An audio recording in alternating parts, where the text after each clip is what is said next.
Thank you. Now, Mr. Sanjay Singh. धन्यवाद मान्यवर, आपने इस महत्वपूर्ण विषय पे भारत के संविधान के 75 वर्ष पूरा होने पर जो चर्चा हो रही है, उस चर्चा में मुझे भाग लेने का अवसर दिया, मुझे बोलने का अवसर दिया। मान्यवर, बाबा साहब डॉक्टर भीमराव अंबेडकर जी ने जब भारत का संविधान लिखा तो हिंदुस्तान के सभी वर्गों के बारे में सोचा, सबके अधिकारों के बारे में सोचा, भारत कैसे तरक्की के रास्ते पे जाएगा, कैसे आगे बढ़ेगा, इसको लेके भारत के संविधान को बनाया उन्होंने। और उसमें एक एक करके जो संविधान की मूल आत्मा है वो मैं आपके सामने पढ़ना चाहूंगा कि उनकी मंशा क्या थी, हमारे संविधान की मंशा क्या है। संप्रभु राष्ट्र यानी ऐसा देश जो किसी दूसरे देश के प्रभाव प्रभुता से मुक्त है, अपने सभी निर्णय लेने के लिए पूर्णतः स्वतंत्र है और उस पर किसी बाहरी शक्ति का कोई प्रभाव नहीं होगा।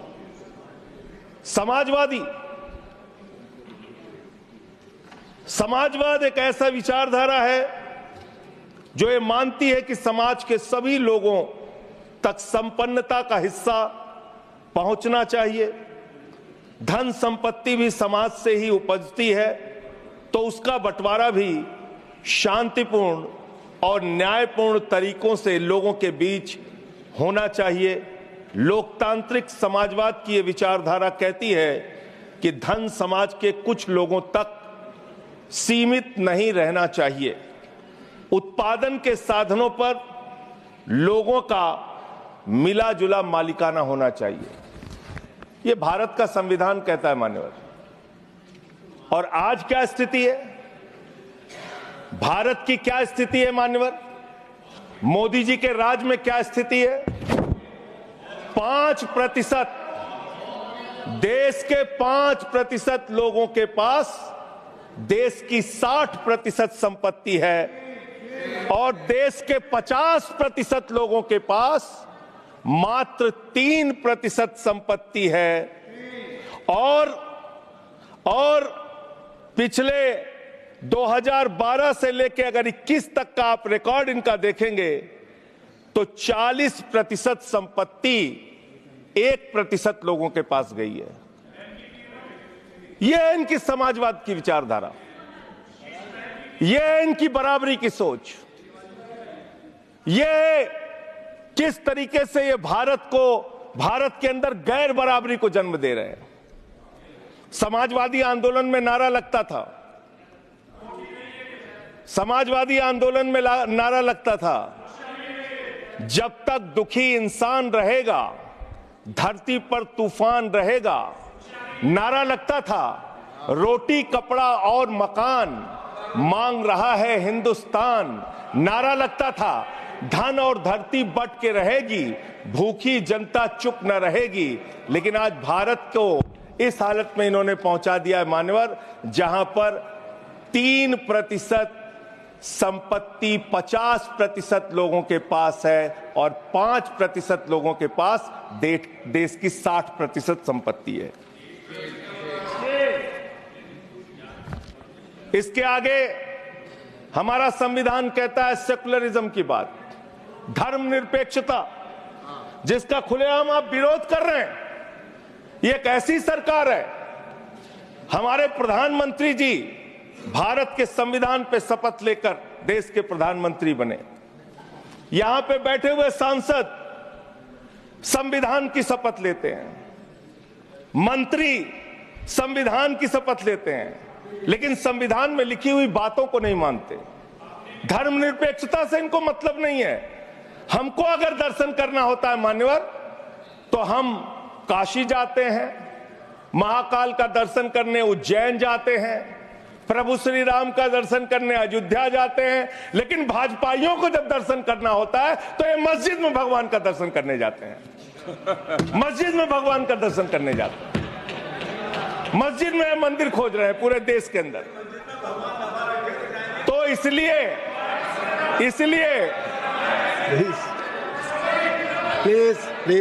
मान्यवर, इसलिए मैं इनसे कहना चाहता हूं, कृपया साहब घबराओ मत, सीट पर चीखना चिल्लाना शुरू कर देते हैं। जैसे ही बोलता हूं चीखना चिल्लाना शुरू। मान्यवर, ये भारत खोदो योजना चला रहे देश में, भारत खोदो योजना।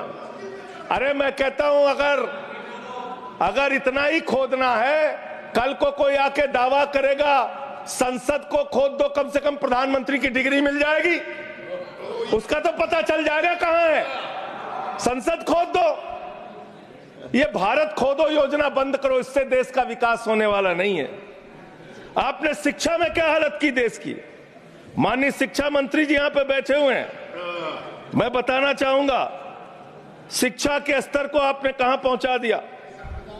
11 लाख, अरे क्या क्या यहां बोला गया, मैंने खूब सुना है, आप ही लोगों से सीखा है। 11 लाख बच्चों को सरकारी स्कूल से दूर किया गया, 11 लाख बच्चों को। यह देश के अंदर शिक्षा की व्यवस्था है और इसमें सबसे ज्यादा मान्यवर, अगर किसी राज्य की भागीदारी है जहां पे सबसे ज्यादा बच्चे सरकारी स्कूल से दूर हुए हैं, पिछले 8 महीने का आंकड़ा शिक्षा मंत्रालय ने लोकसभा में रखा, 11 लाख में से अकेले 7,84,000 बच्चे उत्तर प्रदेश में सरकारी स्कूलों से दूर गए। ये कर रहे हैं शिक्षा के नाम पे आप। देश की शिक्षा की व्यवस्था की हालत यह कर दी आपने। 63,000 बच्चे आसाम में सरकारी स्कूलों से दूर हुए। यह सरकार का आंकड़ा, मैं अपनी ओर से नहीं पढ़ रहा हूं। जब सरकार से पूछा गया शिक्षा पे कितना खर्च करते हैं, जीडीपी का कितना हिस्सा शिक्षा पे खर्च करते हैं, पिछले 3 वर्षों से भारत की सरकार जीडीपी पे 0.4% शिक्षा पे ऊपर खर्च करती है। और दिल्ली की सरकार, जहां अरविंद केजरीवाल की सरकार है, हम शिक्षा के ऊपर 25% बजट का हिस्सा खर्च करते हैं मानव। स्वास्थ्य के ऊपर दिल्ली के अंदर 13% हम खर्च करते हैं। और भारत की हमारी सरकार जो अपने आप को कहती है मोदी जी की बड़ी योजनाएं हैं, बड़ी ताकतवर सरकार है, मात्र 2% स्वास्थ्य के ऊपर खर्च करती है। यह इस देश की हकीकत है। कैसे समानता आएगी? कैसे संविधान में लिखी हुई बातों की सुरक्षा हो पाएगी? मैं दिल्ली की बात करूं, अगर एक राज्य सरकार दिल्ली के लोगों ने भी चुना जिसको आप चलने नहीं देते, बार बार उसके ऊपर रोक लगाते हैं, लेकिन उस राज्य सरकार के काम क्या हैं वो आपको जानना बहुत जरूरी है। एक ऐसी सरकार जिसने, अब देखिए टोका टोकी करेंगे। बोलिए ना, आप बोलिए, आप क्यों उधर बात अभी ये लोग जब बोल रहे थे मैं चुपचाप सुना। आप बोलिए।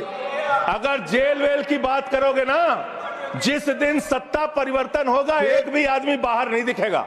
फिर ऐसी बातें मत करो, आपस में बात नहीं। ये धमकी देने की बातें मत करो। संजय जी, आपस में कोई बात नहीं। संजय जी प्लीज नहीं, कोई नहीं। आप लोग आपस में बात कंट्रोल कीजिए सर। सभी लोग आपस में बात प्लीज आप बैठे रहे प्लीज। ऐसे धमकी देकर काम मत करो। आप विषय पे बोले। अडानी की दलाली करने वाली सरकार हमसे सवाल कर रही है। विषय पर संजय जी जो विषय बोलेंगे, भ्रष्टाचार पे बोलेंगे, विषय पर बोलिए प्लीज, विषय पर बोलिए प्लीज। अडानी की दलाली करने वाले लोग हमसे सवाल करेंगे। मानिए मुझे लगता है कि संजय जी अपना आपा खो गए हैं और उन्होंने अपनी शब्दावली को ध्यान में रखना चाहिए और ये जो उन्होंने शब्द वाक्य इस्तेमाल किया ये एक्सपंज होना चाहिए। प्लीज आप बोले प्लीज। प्लीज बैठ। आप सर बोलिए। मैं दिल्ली के काम बता रहा हूँ। आप दिल्ली के काम बताइए, आपस में दिल्ली की टिप्पणी ना सरकार करें। ने क्या किया है मेरा सभी से संविधान की आग्रह है, रक्षा के आपस लिए? में टीका टिप्पणी ना करें। दिल्ली की सरकार ने क्या किया है इस देश के नागरिकों को मजबूत बनाने के लिए? दिल्ली की सरकार ने क्या किया है शिक्षा और स्वास्थ्य पे काम करने के लिए? दिल्ली की सरकार ने क्या किया है बाबा साहब के लिखे गए एक एक शब्द को जमीन पे उतारने के लिए? दिल्ली के अंदर शिक्षा में हमने 25% खर्च किया, स्वास्थ्य में हमने 13% खर्च किया, दिल्ली में हमने बिजली फ्री दिया। पूरे देश में पहली सरकार है जो बिजली फ्री देने का काम करती है।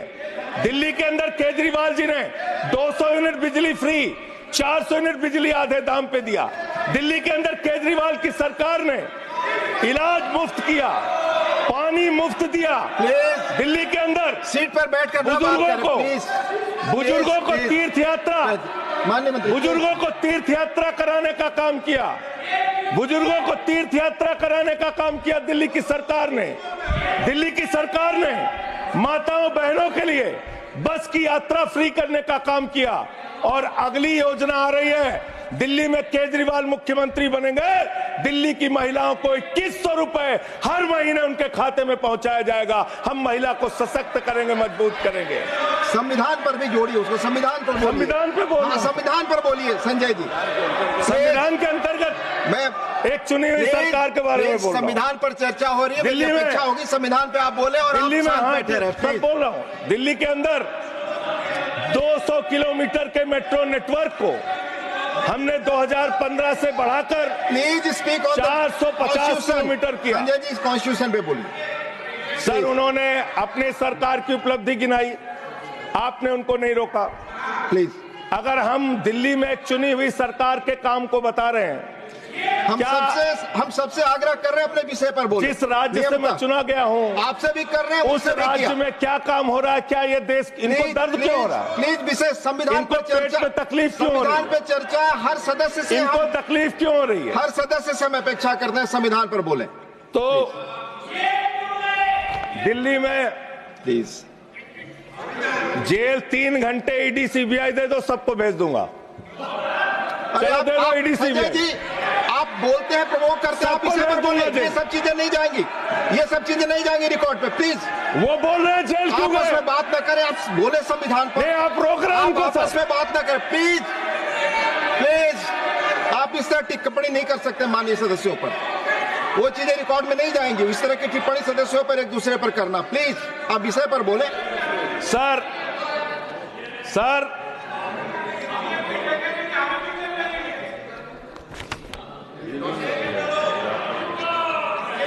3 सर आप ही का चेहरा दिख रहा है सर।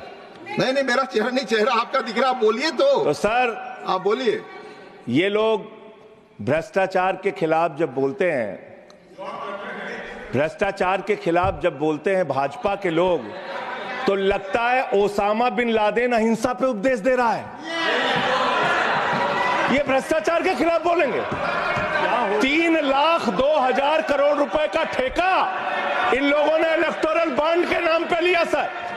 3,02,000 करोड़ रुपए का ठेका इन लोगों ने इलेक्टोरल बॉन्ड के नाम पे बोलिए दिया है। विषय पर प्लीज सर, विषय पर बोलिए सर। जो आप मालूम है कि विषय पर बोले, गाय काटने वाली कंपनी से चंदा लेने वाले लोग मेरे ऊपर सवाल उठा रहे हैं। आपस में बात नहीं, गाय काटने वाली कंपनी से चंदा लेने वाले लोग, प्लीज ये मंत्री का आचरण है। आप विषय पर बोले संजय जी। सर देश के अंदर एक चुनी हुई सरकार है, संविधान के तहत वो सरकार चुनी हुई है, संघीय ढांचे का जिक्र उस संविधान के अंदर किया गया है, उसको आप क्यों नहीं मानते? दिल्ली की सरकार को क्यों नहीं चलने देते? हमारे सारे काम पे रोक क्यों लगाते हैं आप? आपने सबसे बेहतरीन देश की काम करने वाली सरकार, एक ऐसी सरकार, जब अमेरिका के राष्ट्रपति की पत्नी हिंदुस्तान आई तो मोदी जी ने पूरे देश का हवाला दिया। गुजरात का स्कूल देख लो, मध्य प्रदेश का देख लो, उत्तर प्रदेश का देख लो, हरियाणा का देख लो। उसने कहा हमें केजरीवाल का स्कूल देखना है, मनीष सिसोदिया ने जो स्कूल बनाया है वो स्कूल देखना है। ये काम हमने किया। आज दिल्ली के स्कूल की मॉडल स्कूल मॉडल की चर्चा पूरी दुनिया में हो रही है, अस्पताल के मॉडल की चर्चा पूरी दुनिया में हो रही है। ये मंत्री है सरकार के। बच्चों शांत हो जाओ, बच्चों हल्ला मत करो, बच्चों शांत, बच्चों हल्ला मत करो, बच्चों शांत। मान्यवर ये हमारा टाइम खाने की कोशिश कर रहे हैं। दिल्ली के अंदर चुनाव होने जा रहा है। चुनाव भारत के संविधान का एक बड़ा पर्व माना जाता है। संविधान ने हमें ताकत दी, अपने हिसाब से विधायक चुनिए, अपने हिसाब से सांसद चुनिए, वही मंत्री बनता है, मुख्यमंत्री बनता है, प्रधानमंत्री बनता है। दिल्ली में चुनाव क्या हो रहा है? दिल्ली में कैसे चुनाव कर रहे हैं लोग? ये महाराष्ट्र और हरियाणा का प्रयोग, चुनाव घोटाले का प्रयोग दिल्ली में करना चाहते हैं। और वो कैसे करना चाहते हैं? कैसे करना चाहते हैं? ध्यान से सुनिएगा सर प्लीज। दिल्ली के अंदर ये चुनाव घोटाले की मैं रिपोर्ट लेके आया हूं।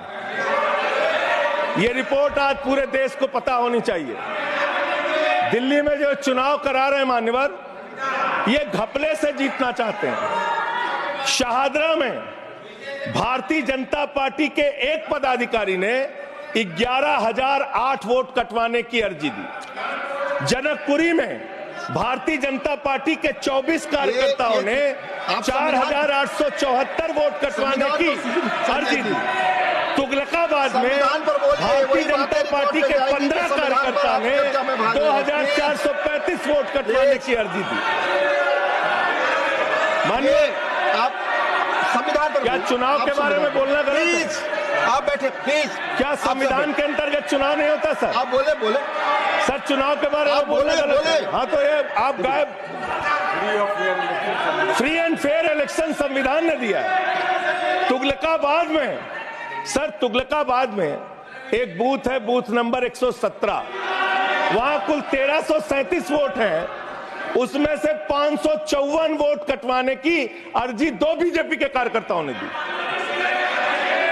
पालम में भाजपा के 9 कार्यकर्ताओं ने 1641 वोट कटवाने की अर्जी दी। संजय जी, रजौरी गार्डन में सर चुनाव का अधिकार संविधान ने दिया। ऑथेंटिसिकेशन करेंगे। सर चुनाव का अधिकार संविधान ने दिया। जो आरोप लगा रहे हैं, चुनाव के घपले पे नहीं बोलेंगे यहाँ पे प्लीज। क्या चुनाव के घपले पे नहीं बोलेंगे?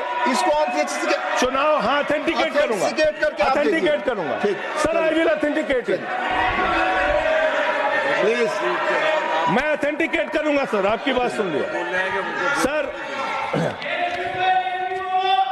हरिनगर में आप बैठ जाए जगह पे अपनी। हरिनगर में भारतीय जनता पार्टी के 4 कार्यकर्ताओं ने 637 वोट कटवाने का आवेदन दिया।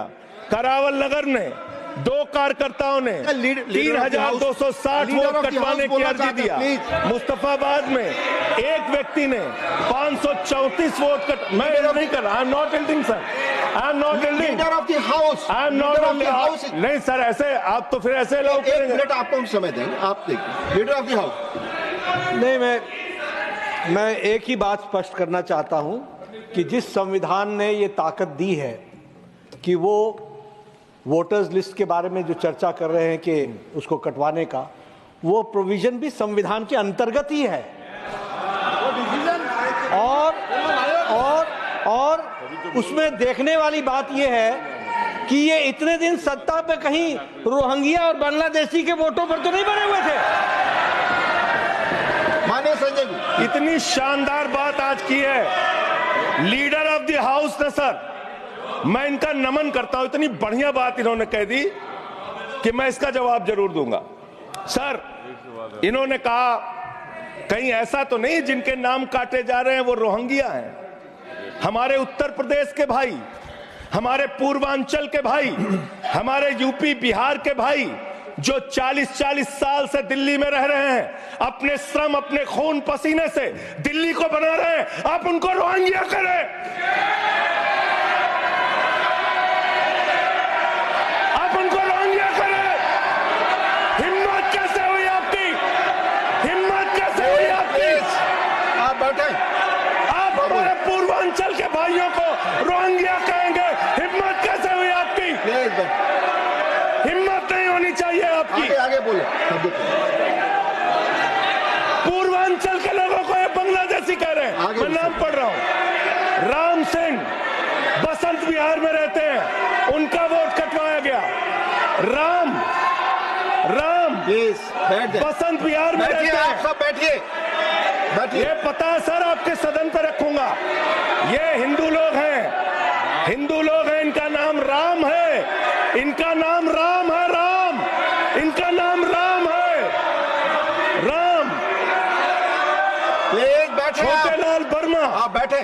छोटेलाल वर्मा, अंबेडकर नगर, बस्ती, आरकेपुरम, दिल्ली, इनका नाम कटवाया गया।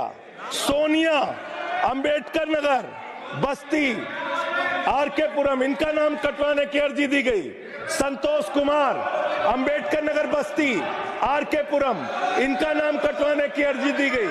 आशा, अंबेडकर नगर, बस्ती, आरकेपुरम, इनका नाम कटवाने की अर्जी दी गई।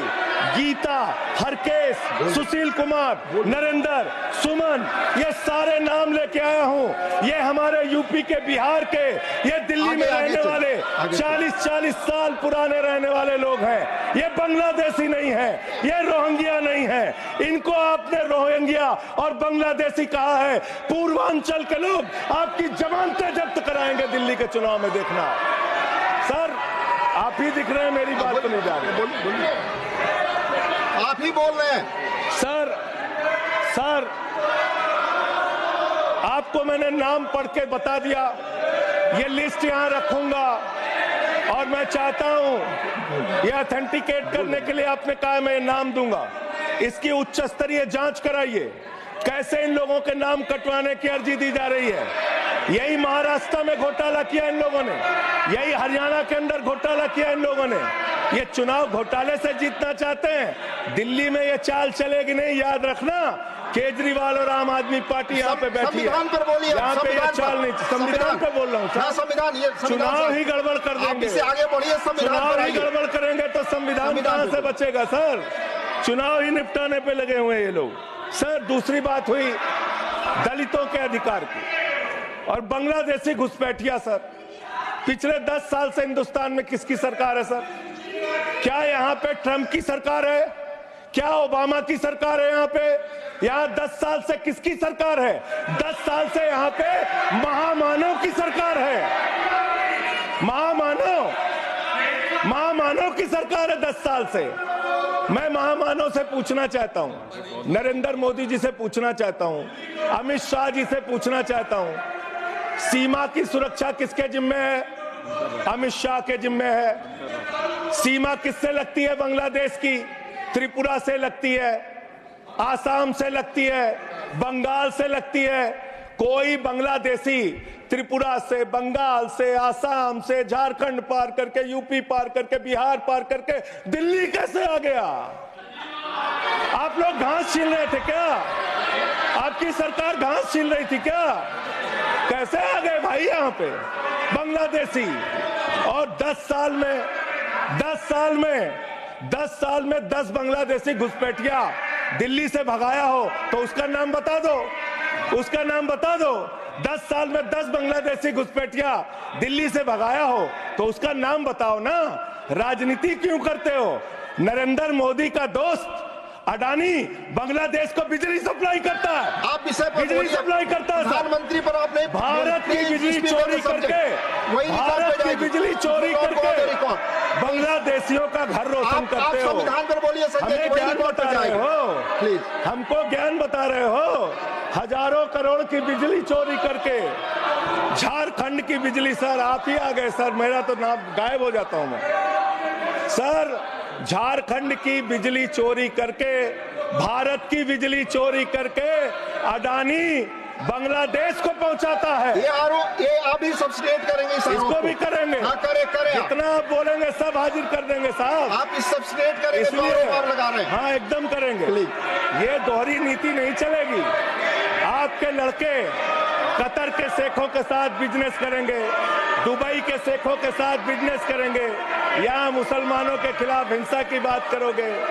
मैं एक बात इन लोगों को समझाना चाहता हूँ, दिल्ली चुनाव में आ रहे हो, शांति से आना, एकदम शांति से आना। यहाँ पे अगर गंदी राजनीति की, हिंदू मुसलमान किया, तो हमने दिल्ली वालों को सिखा दिया है। जब तुम कहोगे हिंदू मुसलमान, वो कहेंगे स्कूल अस्पताल, स्कूल अस्पताल, स्कूल अस्पताल। आपको मैं बताना चाहता हूँ, यहाँ किसी भी तरह की तानाशाही और दादागिरी दिखाने की कोशिश मत करना।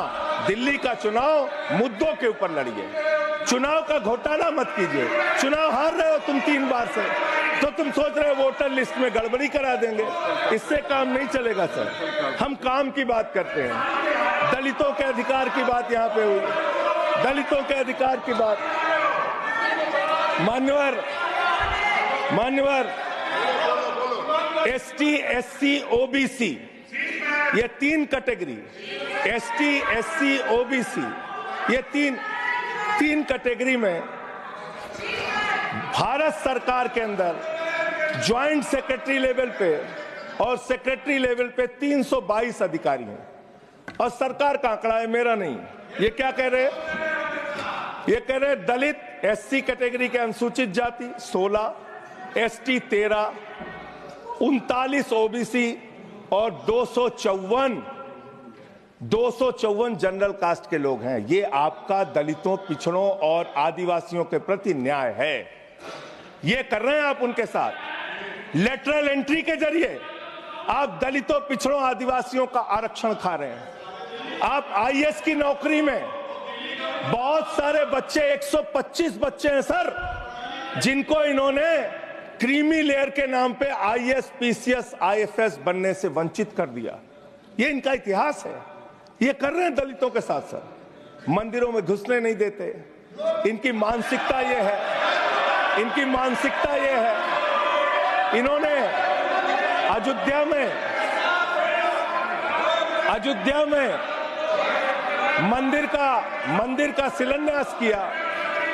उस समय हमारे प्रधानमंत्री गए, मुख्यमंत्री उत्तर प्रदेश के गए, राज्यपाल भी गई। उस समय के राष्ट्रपति रामनाथ कोविंद जी को नहीं बुलाया इन्होंने।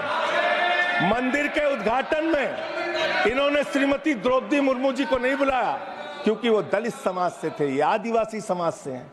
आपकी मानसिकता ये है।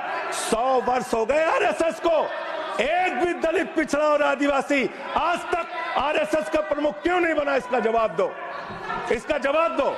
आप नफरत करते हैं दलितों से, पिछड़ों से, आदिवासियों से। यह आपकी मानसिकता है।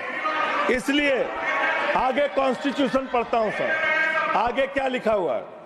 आगे लिखा हुआ है डेमोक्रेटिक, लोकतांत्रिक भारत देश की जनता अपने प्रतिनिधि खुद चुनती है। वोट के माध्यम से सभी के वोटों का महत्व बराबर है। जनता के द्वारा जनता का प्रतिनिधि चुना जाता है। जनता के द्वारा जनता का प्रतिनिधि चुना जाता है। उसके बाद चुनने के बाद सरकार बनती है।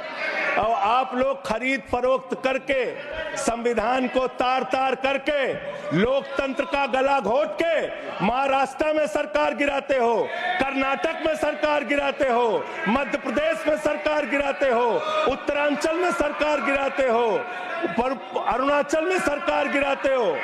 पूरे देश में तोड़ फोड़ खरीद फरोख्त करके सरकारों को गिराने का काम करते हो। इसीलिए मैं कहता हूं, जब ये लोकतंत्र के बारे में बोलते हैं, संविधान के बारे में बोलते हैं, हम लोग यहाँ विपक्ष की तरफ से खड़े होते हैं, चीख रहे हैं, चिल्ला रहे हैं, सोच रहे हैं इनसे डर के चुपचाप बैठ जाएंगे। एक बात याद रखना, ये देश बाबा साहब के संविधान से चलेगा, किसी मोदी और अमित शाह के फरमान से नहीं चलेगा। याद रखना, इसको याद रखना। और ये जो बार बार तुम्हारा गठबंधन ईडी से है, ईडी से तुम्हारा गठबंधन, सीबीआई से तुम्हारा गठबंधन।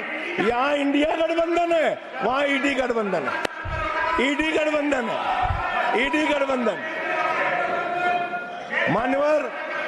मान्यवर भ्रष्टाचार की बात मैं करूंगा।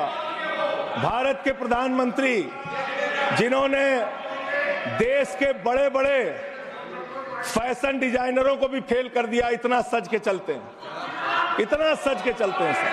प्रधानमंत्री इटली का चश्मा, आप जानते हैं, इटली की घड़ी, आप ये सब चीजें नहीं जानते। यहाँ हमारे नेता पे टिप्पणी हो रही है, आप नहीं बोल रहे हैं। आप नहीं बोल सकते। हमारे नेता पे टिप्पणी हो रही है, आप नहीं बोल रहे हैं। प्रधानमंत्री पर आप टिप्पणी नहीं कर सकते। हमारे नेता पे संवैधानिक केजरीवाल पे टिप्पणी हो रही है, आप नहीं बोल रहे हैं। आप please speak on the subject. हमारा टाइम बचा है सर। हाँ, तो आप बोले सब्जेक्ट पर बोले, सब्जेक्ट पे बोल। हाँ, ये टिप्पणियां नहीं जाएंगी आपकी रिकॉर्ड पे। सर बच्चों शांत हो जाओ, बच्चों शांत हो जाओ, बच्चों शांत, बच्चों शांत हो जाओ बच्चों। मानवर, न्याय की बात, भारत का संविधान सभी नागरिकों को सामाजिक, आर्थिक, राजनीतिक स्तर पर न्याय देने का वादा करता है। ये न्याय दे रहे हैं भारत के लोगों को सर, ये न्याय कर रहे हैं भारत की जनता को, ये न्याय दे रहे हैं। आज चुनी हुई सरकारों को प्लीज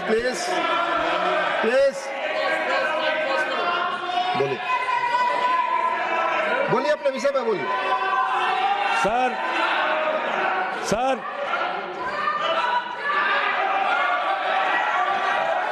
ये अगर यहाँ नारा लगाएंगे, आप इनको रोक नहीं रहे हैं। मैं बोल रहा हूँ उनको भी और आपको भी। वो नारे लगा रहे हैं, आपने शुरू किया।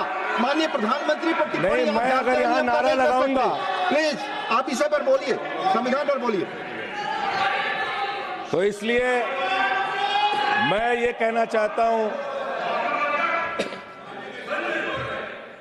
जरूरत से ज्यादा उतना ही काम करो जितना ठीक लगे। आप इधर बोले, आपस में बात जरूरत से ज्यादा मत उड़ो। संजय जी प्लीज, जरूरत से ज्यादा मत उड़ो।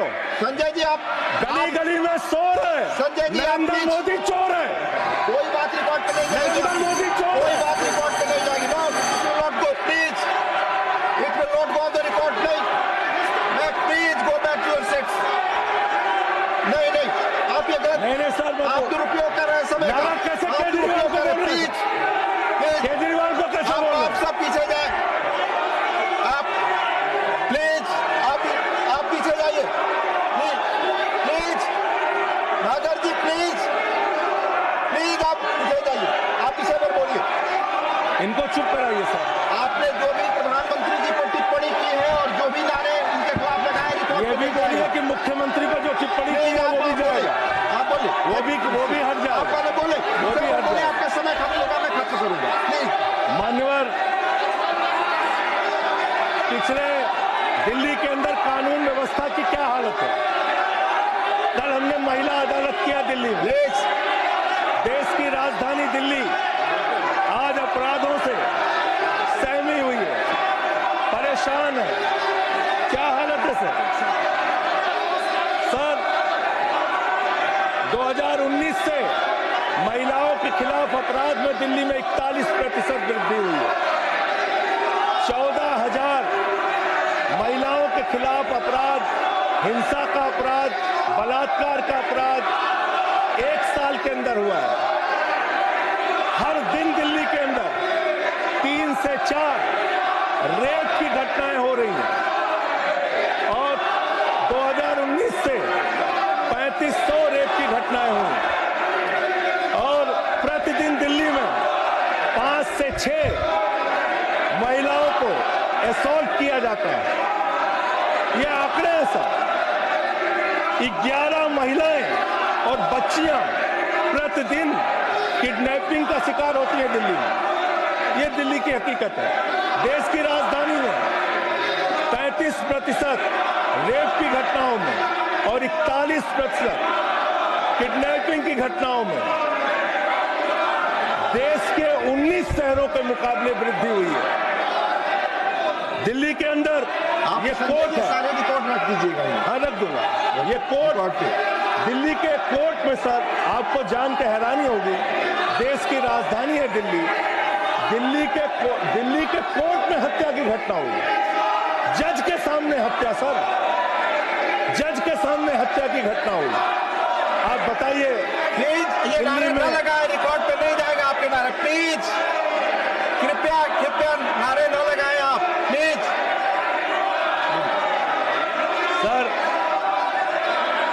सर दिल्ली के अंदर कोर्ट में हत्या हुई। देश की राजधानी में राष्ट्रपति रहते हैं, प्रधानमंत्री रहते हैं, उपराष्ट्रपति रहते हैं, सारे लोग रहते। सर मेरा वीडियो नहीं आ रहा है। आप बोल सारे लोग रहते हैं देश की राजधानी में, और इस देश की राजधानी के अदालत में हत्या हो रही है। इसलिए मान्यवर, मैं आपके माध्यम से अनुरोध करना चाहता हूं, अंत में एक बात कह के, आज जब मैं आ रहा था, काशी लंका में रेहड़ी पटरी वालों की दुकानें तोड़ी जा रही हैं, गरीबों को उजाड़ा जा रहा है। जिस राजधानी दिल्ली में हम लोग रहते हैं सर, झुग्गी बस्तियों को तोड़ा गया, झुग्गी बस्तियों को उजाड़ा गया, और हर साल का आंकड़ा है, मैं आपके सामने रखूंगा। मेरा आग्रह होगा, प्लीज अपने सीट पर जाएं। प्लीज मान्यवर, एक बशीर बद्र की लाइन है, लोग टूट जाते हैं, बस खत्म हो रहा है। लोगों के घर उजाड़े जा रहे हैं सर, फिर आप ही का चेहरा आ रहा है सर। गरीबों को घर उजाड़ा जा रहा है दिल्ली में। बशीर बद्र की एक लाइन के साथ अपनी बात को खत्म करूंगा। लोग टूट जाते हैं एक घर बनाने में, तुम तरस नहीं खाते बस्तियां जलाने में। लोगों को उजाड़ना बंद करो। तुमने अयोध्या में उजाड़ा, तुमने काशी में उजाड़ा, तुमने दिल्ली में उजाड़ा। ये बुलडोजर राजनीति से देश का भला होने वाला नहीं है। ये चीखने चिल्लाने से कुछ नहीं होने वाला है, और तुम्हारी तानाशाही के आगे झुकेंगे नहीं कभी। धन्यवाद। ये नारेबाजी लगा के धन्यवाद संजय जी, धन्यवाद, बहुत बहुत धन्यवाद। धन्यवाद। प्लीज माननीय लीडर, प्लीज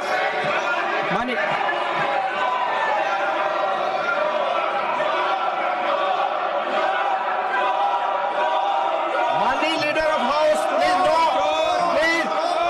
आप एक दूसरे पर टिक्का टिप्पणी और इस तरह के नारे न लगाएं, प्लीज प्लीज प्लीज।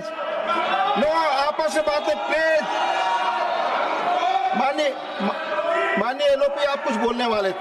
नहीं, माननीय लीडर ऑफ हाउस, 3 बातें बताना चाहता हूं जी। पहली बात, जो संजय सिंह जी ने कही कि फलाने राम फलाने राम फलाने राम, संविधान में, इलेक्शन कमीशन में पूरा अधिकार है किसी व्यक्ति को किसी के वोट कर ऑब्जेक्शन करने का, और ऑब्जेक्शन में रीजन देने का होता है।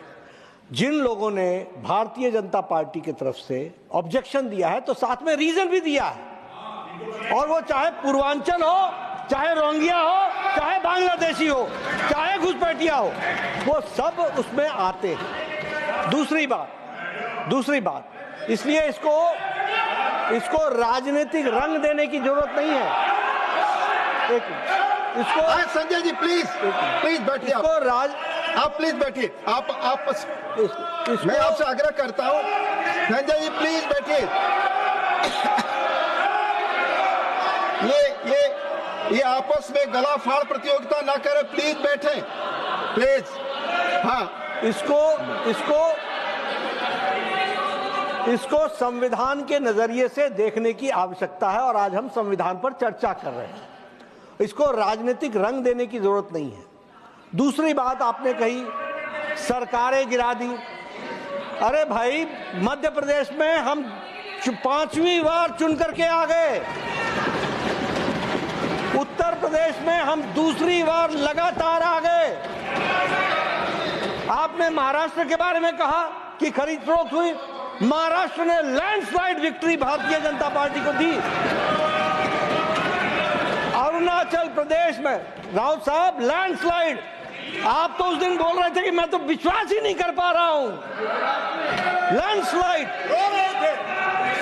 और अरुणाचल प्रदेश में लगातार तीसरी बार आ गए हम, गोवा में लगातार हम तीसरी बार आ गए। हम हैट्रिक बना रहे हैं। और जनता के आशीर्वाद से आ रहे हैं और वह समय दूर नहीं जब दिल्ली में भी आएंगे।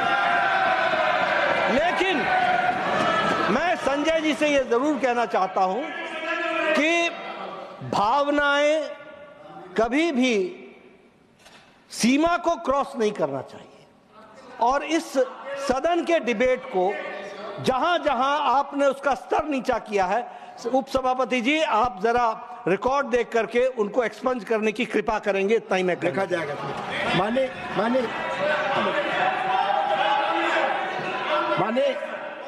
माननीय भूपेंद्र जी, आपने बीच में संकेत दिया था। माननीय भूपेंद्र जी प्लीज, आप बोल चुके हैं, प्लीज बोल चुके हैं। सर, नियम 238 है, उसके 2 बिंदु हैं। 238 का एक है, ऐसा कोई तथ्यात्मक विषय जिसमें न्यायिक विषय विचाराधीन हो। Election commission quasi judicial authority के रूप में काम करता है। आपको अगर ऑब्जेक्शन है तो वहाँ डिसीजन के लिए अभी फैक्ट पे विषय पेंडिंग है, तो ऐसे तथ्यात्मक विषय को यहाँ पर उल्लेख नहीं कर सकते क्योंकि आप खुद ही गए हुए हो। तो इलेक्शन कमीशन की क्वासी जुडिशियल डिसीजन है, आप यहाँ चर्चा नहीं कर सकते। दूसरा, 238 का 4, राज्यसभा के किसी निश्चय पर जो भी मोशन हम लेके आते हैं उसे रद्द करने का प्रस्ताव के अतिरिक्त आक्षेप नहीं करेगा। आप संविधान के अतिरिक्त जो भी बोल रहे हैं वो आप गलत बोल रहे हैं, नियमों के तहत आप उसको हटा दीजिए। धन्यवाद। माननीय संतोष कुमार पी, माननीय संतोष कुमार पी, आप बोल चुके हैं संजय। नहीं, माननीय संतोष कुमार पी, माननीय संतोष कुमार पी, प्लीज आपकी बात रिकॉर्ड पे जाए। संतोष कुमार पी, संजय जी बैठ जाए, बैठ जाए, बैठ जाए।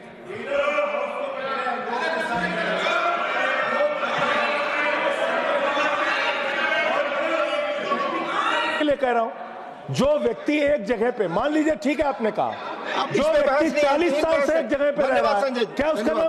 माननीय संतोष कुमार पी, आपकी बात रिकॉर्ड पे जाए please. Thank you, Deputy Chairman. Sir, the constitutional